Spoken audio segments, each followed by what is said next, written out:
My favorite sauce of all time is albufera. So chicken jus, spice, a little bit of cream, and mount it with foie gras.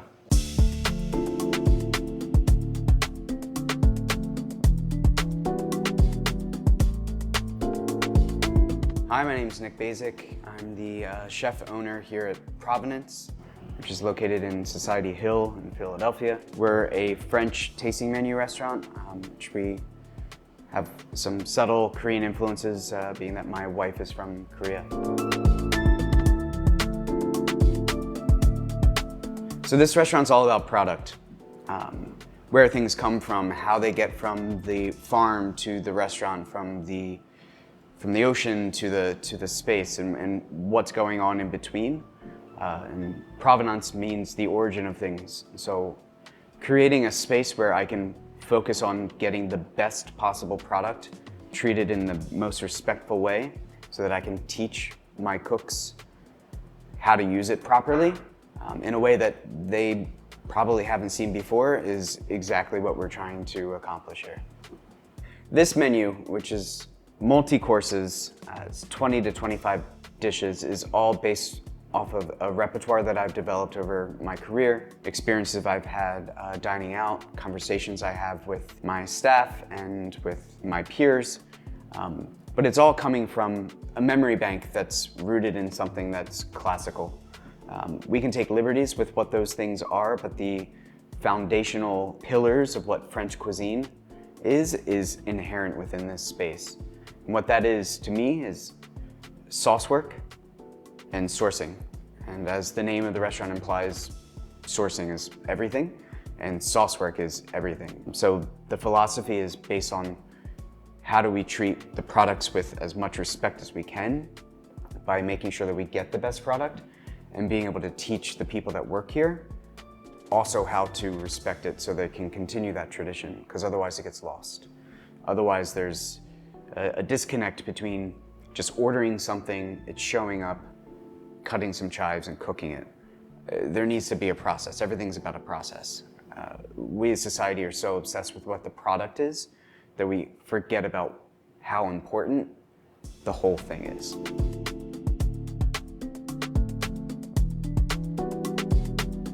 No leader should automatically see themselves as a mentor. Like, it should be something that they aspire to create within the culture that they've built. You need to be able to create an environment where people can actually thrive. You need to create an environment where everything, hopefully, just works. Create an environment where you're giving the people that work here as much respect as you should be getting from them based off of what you've provided for them. So having a type of stove that no one else in Philly can work on is supposed to be able to impart a certain amount of respect and diligence on the part of the employee, which then leads into something that's a little bit more. And that comes from me and my sous chefs of ordering things that come through the door so that they can treat it with respect. Because then there's a heightened sense of mental dexterity, and you're able to critique yourself more if you're not treating something that was already treated with so much care poorly.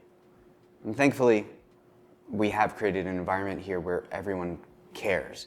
No one that works here doesn't want to work here. No cook doesn't want to be a chef. No server doesn't want to become an advanced level sommelier or a manager.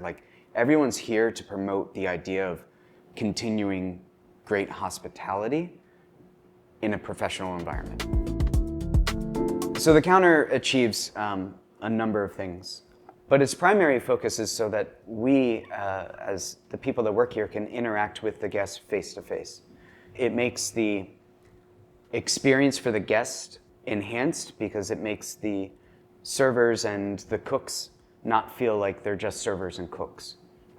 We are human. It kind of disarms the guests from this very problematic mentality of going to a fine dining space where people should not be seen or people should not be heard, and you're kind of acting like you're in Downton Abbey and there's people that work in the basement and that's that.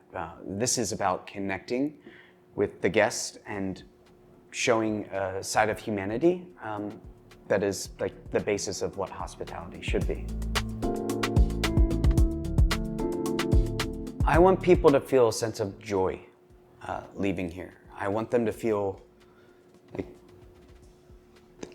they just ate one of the best meals that they've ever had, and it's not because of the quality of food, and it's not because of like my skills as a chef or my cook skills as cooks, but it's the overall sense. It's the overall experience of coming into a space that's in a 200-year-old building in the oldest part of Philadelphia, and it just feels transportive. It feels like this doesn't belong in Philadelphia, but it's here. But at the same time, it's a little bit timeless. But everything that went into this space, the curvature of the walls, the wine glasses, the plateware, the uniforms of everybody, it's all meant to create a singular experience that the guests can take away, and I just want it to be pure, unbridled joy. We're currently open 4 days a week, but in the new year, we're gonna utilize Tuesday nights and starting to do like private classes. So like fish butchery classes, how to build a raw bar. Abby wants to do a full pastry dinner, but I also wanna do like sous chef dinner. They have to put up with me with changing the menu all the time. They have ideas, they have thoughts. I want to be able to get the staff engaged on a higher level so that they can start giving back in a more meaningful way from their part. I would cook for my first chef, Jim Burke, who sadly passed away from cancer a few years ago. The moment I stepped into his kitchen, I was like, this is what I want to do. Like, that's the type of person I want to be. He led his life with a ton of dignity and grace, and I just love to show him where we're at. That's it. It's a wrap. Thank you, sir.